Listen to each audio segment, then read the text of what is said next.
So there's really two different functional lower body movements that we really want to be aware of when we're talking about improving our body's function, and that being a squat as number one and number two being a hip hinge or a deadlift movement pattern.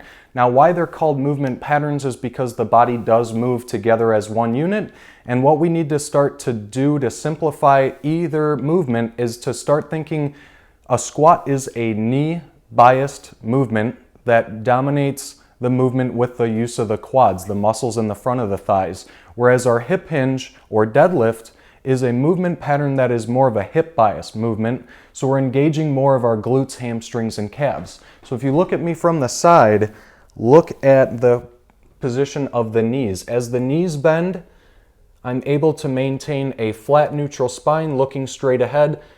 The hips do move slightly, but the knees do most of the work. So that is your squat. Your number two is a hip hinge where the knees barely change angle, and I'm dominating that position more so by tipping the torso forward and bending at the hips. So think about separating those two movement patterns each time you end up doing them.